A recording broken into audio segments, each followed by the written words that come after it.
नमस्कार, India voice देख रहे हैं आप और मैं हूं आपके साथ शिवम दुबे। बीजेपी प्रत्याशी आशा नौटियाल की जनसभा सीधे आपको वहीं लिए चलते हैं।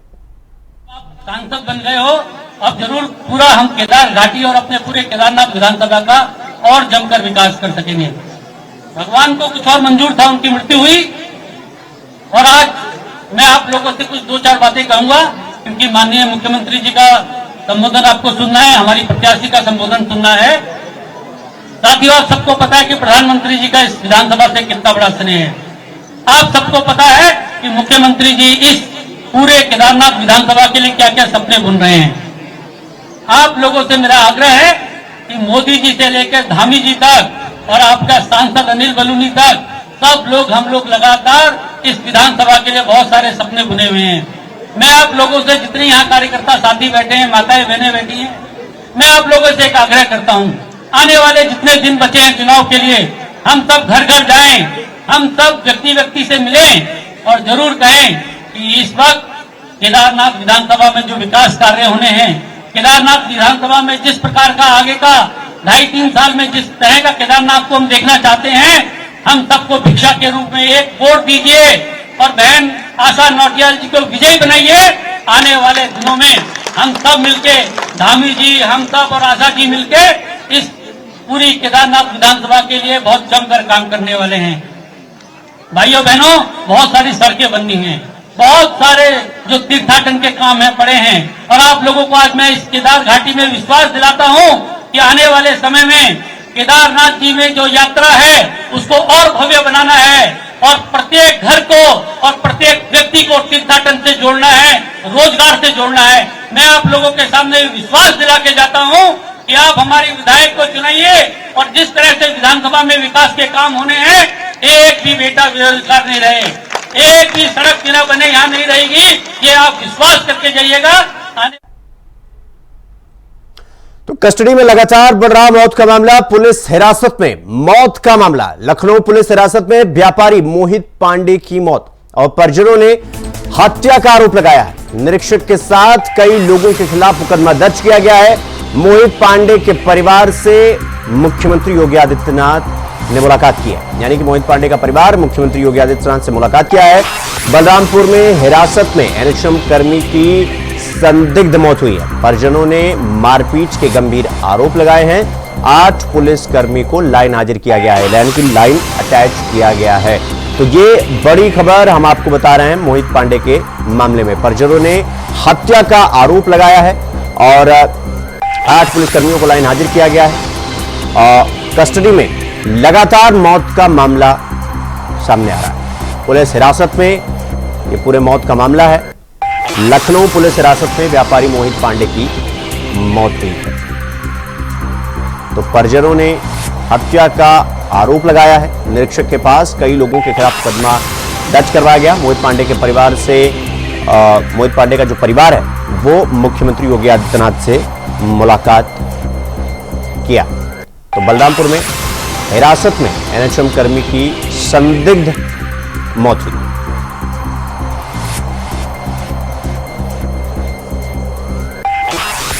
तो इस मामले में परिजनों ने मारपीट के गंभीर आरोप लगाए हैं और इस पूरी घटना में, पूरे मामले में 8 पुलिसकर्मी लाइन अटैच किए गए हैं।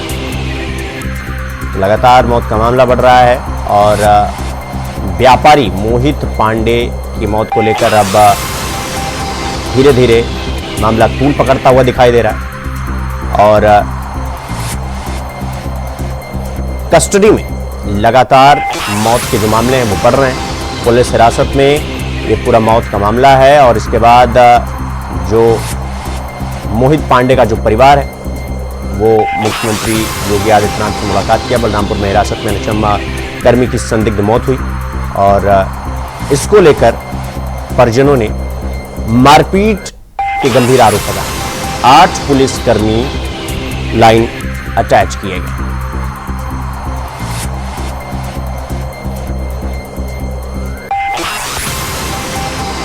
तो कस्टडी में लगातार मौत का मामला सामने आ रहा है।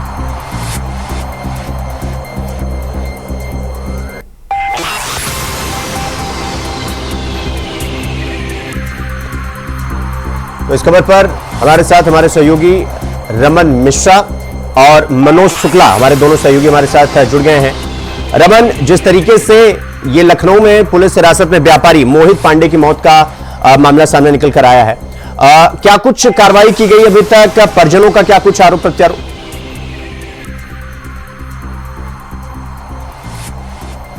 आरोप लगा रहे हैं कि जो मौत हुई है वो पुलिस की लापरवाही से हुई है और पुलिस ने पीट कर इतनी चोट दे दी शरीर में मोहित पांडे के कि मोहित पांडे की मौत हो गई है और इसका सीधा उन्हें इंसाफ मिलना चाहिए।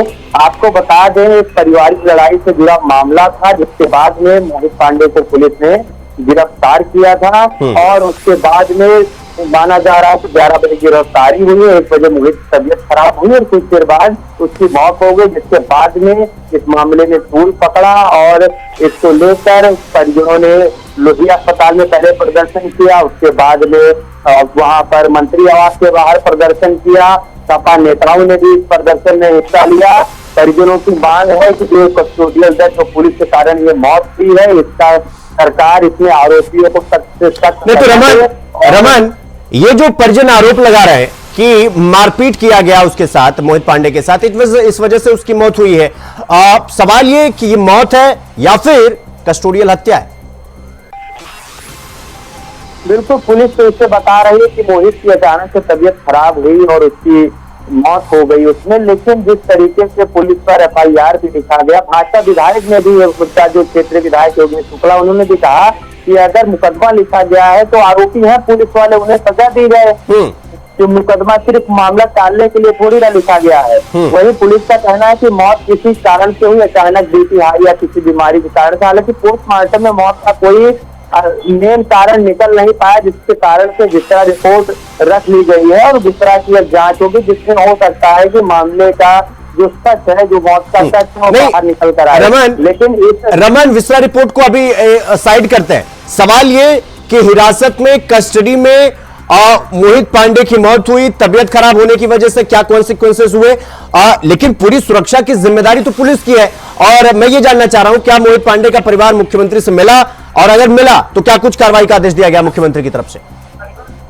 बिल्कुल, मोहित पांडे के परिवार को विधायक योगेश शुक्ला ने मुख्यमंत्री से मुलाकात करवाई है और मुख्यमंत्री योगी आदित्यनाथ ने आश्वासन दिया है कि उनके साथ इंसाफ होगा और उनकी हर संभव मदद की जाएगी। योगेश शुक्ला ने उस दिन भी कहा था कि मुख्यमंत्री से वो मुलाकात करवाएंगे, जो भी परिजनों को राहत देने का काम होगा वो किया जाएगा। हालांकि जो वहाँ के पुलिस वालों के खिलाफ मुकदमा दर्ज कर लिया गया है, अब मांग हो रही है कि पुलिस वालों की ही गिरफ्तारी की। हालांकि अभी तक गिरफ्तारी नहीं हुई है। मामले की जांच, बताया जा रहा है कि मामले की पहले जांच होगी, उसके बाद में कोई एक्शन होगा। लेकिन जिस तरीके से 15 दिन के अंदर 2 कस्टोडियल मौत का मामला सामने आया है लखनऊ में, उससे सियासत मिली हुई है।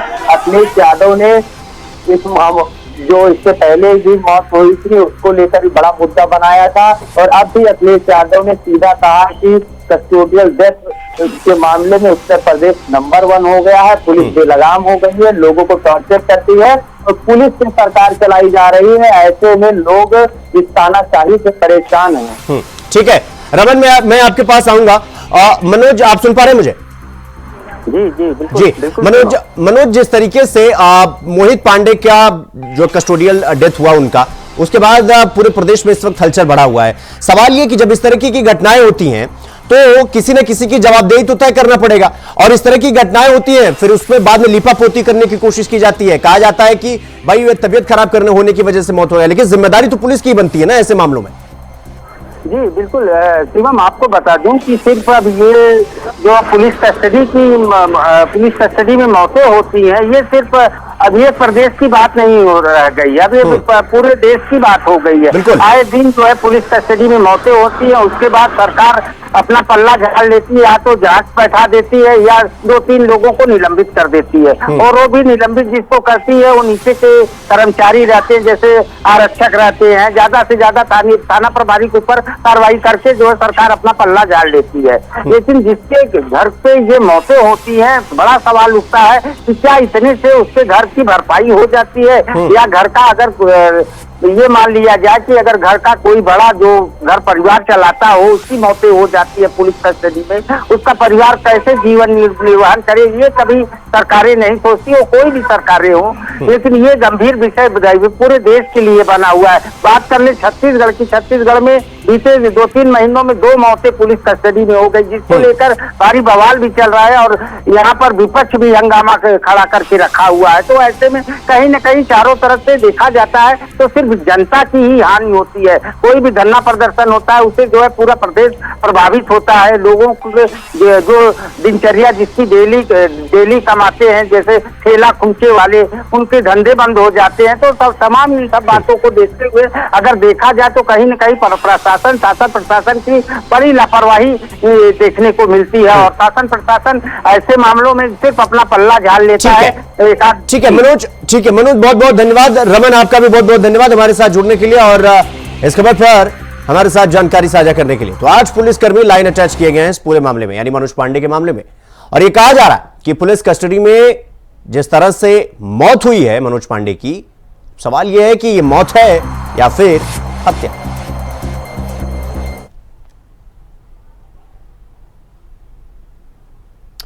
तो खबरों में आगे बढ़ेंगे एक और बड़ी और अहम खबर के साथ। यूपी की सियासत से जुड़ी हुई बड़ी खबर मैं आपको बता रहा हूं। बटोगे तो कटोगे वाले बयान पर पूरी तरीके से सियासत 7वें आसमान पर पहुंच चुकी है। गदर कट गया।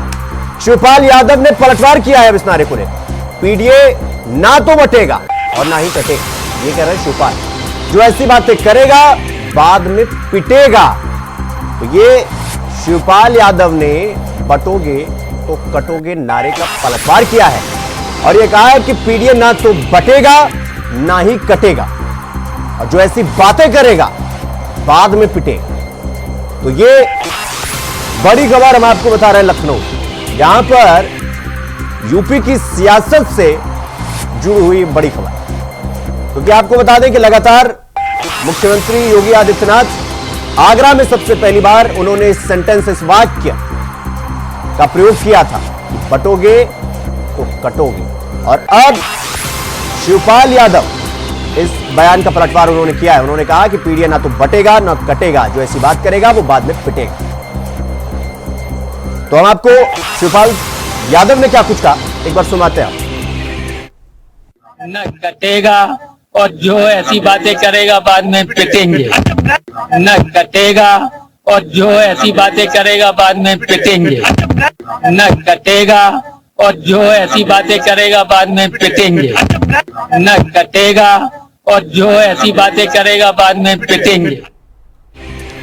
तो इस खबर पर हमारे साथ हमारे सहयोगी मोहम्मद आसिफ हमारे साथ जुड़ गए हैं। आसिफ, आगरा में सबसे पहली बार मुख्यमंत्री योगी आदित्यनाथ ने बड़े मन से कहा कि बटोगे तो कटोगे। सियासत 7वें आसमान पर पहुंची और अब इस बयान का, यानी इस वार का, योगी आदित्यनाथ के वार का पलटवार तो कई बार हुआ, लेकिन अब शिवपाल यादव जिस तरीके से कैमरे के सामने आ रहे हैं और वो कह रहे हैं कि पीडीए ना तो बटेगा ना कटेगा, जो ऐसी बात करेगा वो बाद में पिटेगा। ये बाद में पिटेगा क्या मतलब है आसिफ? जैसे शिवम, जिस तरह से यूपी सीएम योगी आदित्यनाथ ने एक बयान दिया, बटेंगे तो कटेंगे, एक रहेंगे तो नेक रहेंगे। यूपी सीएम योगी आदित्यनाथ का यह स्लोगन काफी हिट भी हो गया है महाराष्ट्र चुनाव में, जहां इस स्लोगन को दोहरा रहे हैं और साथ ही साथ यूपी के कई मंत्री इस स्लोगन को दोहरा भी चुके हैं। लेकिन समाजवादी पार्टी ने इस स्लोगन का पलटवार भी किया है, चाहे सपा प्रमुख अखिलेश यादव हो या फिर उनके नेता।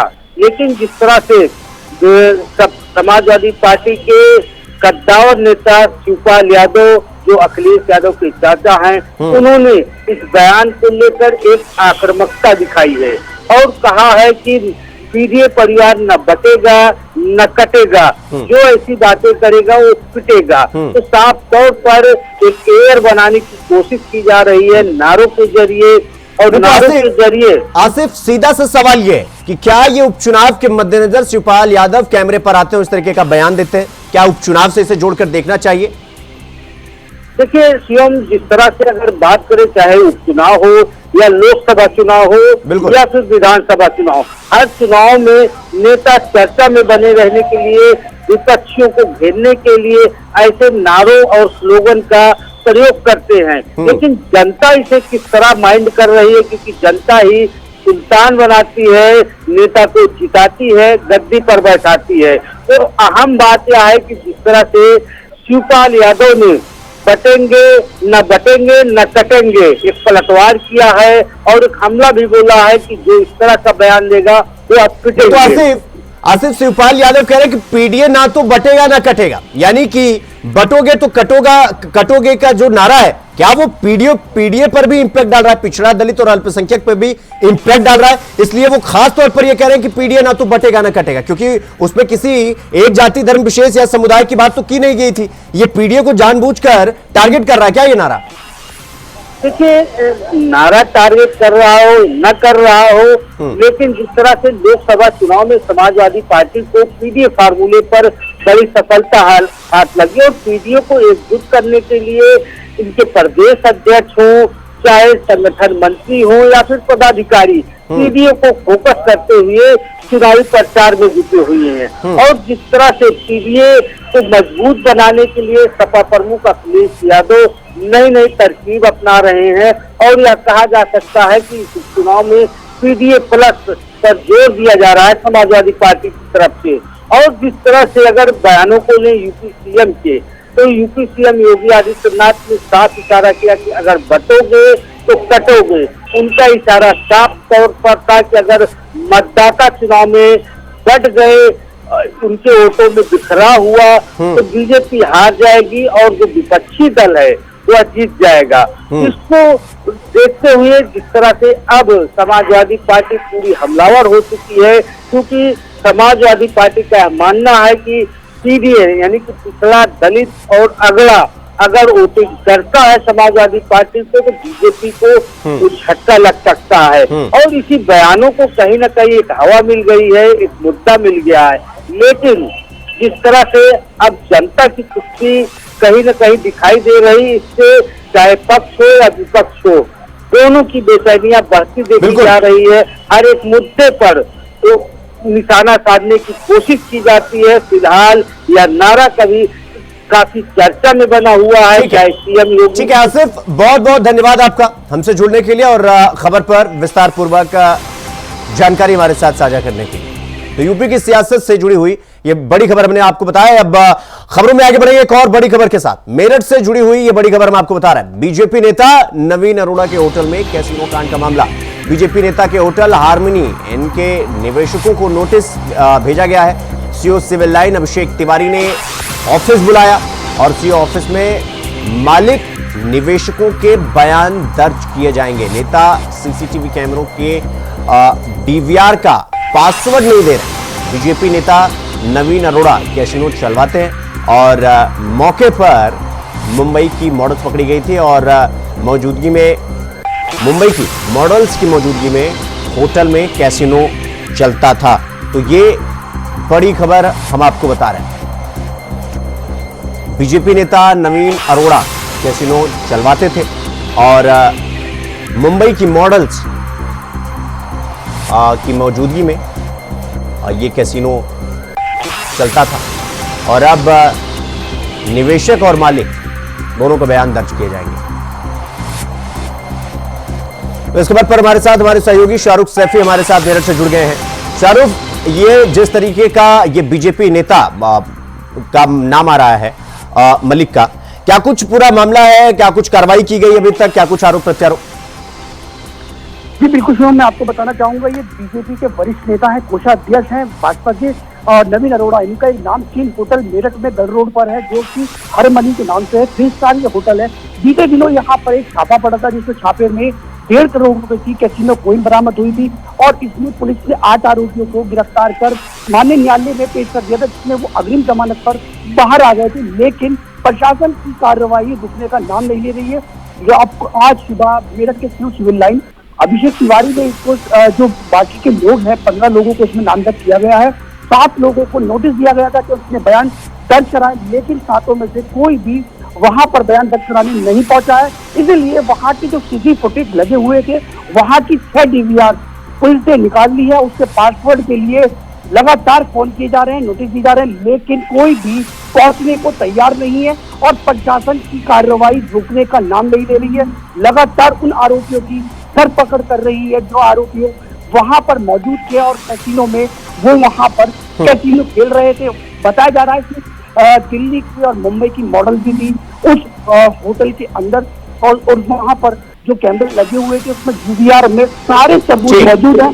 लेकिन ये पासवर्ड अगर मिल जाए तो वो सारा सबूतों का चिट्ठा तो मामले को सुलझाने में आसानी होगी। ठीक है शाहरुख, बहुत बहुत धन्यवाद आपका हमसे जुड़ने के लिए और खबर पर जानकारी हमारे साथ साझा करने के लिए।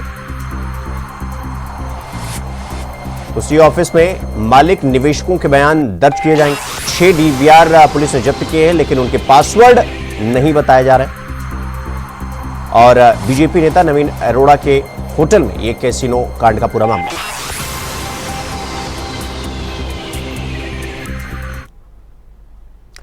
खबरों में आगे बढ़ेंगे। उत्तर प्रदेश के कैबिनेट मंत्री और सुहेलदेव भारतीय समाज पार्टी के अध्यक्ष ओम प्रकाश राजभर बिहार में अपने पांव पसारने का उन्होंने मन बनाया है। अगले साल बिहार में विधानसभा चुनाव है, इसलिए उनकी पार्टी बिहार में 12 रैलियां करने की योजना बना रही है। आपको बता दें कि बिहार में राजभर, राजवर, राजवंशी, राजघोष जाति के लोग रहते हैं और अब तक अन्य पार्टियां इन जातियों का चुनाव में इस्तेमाल करती आई। अब वो बिहार में अपनी पार्टी की 22वां स्थापना दिवस मनाने गए थे।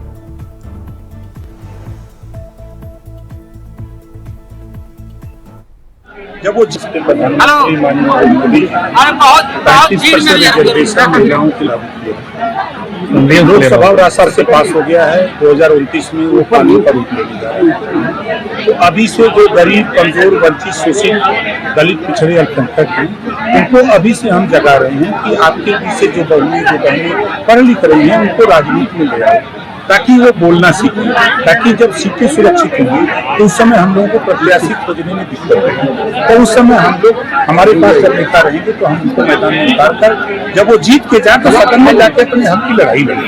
और जीत के जाके सदन में खाली बैठ करके चुप मार के रहना हम नहीं जानते कि हम ऐसा नेता भेजना चाहते हैं जो सदन में जाकर गरीब, कमजोर, वंचित, शोषित, पिछड़े, दलित, अल्पसंख्यक की आवाज करें। तो इसी के साथ बुलेटिन में फिलहाल इतना ही। देश और दुनिया की तमाम खबरों को देखने के लिए देखते रहिए इंडिया वॉइस। नमस्कार।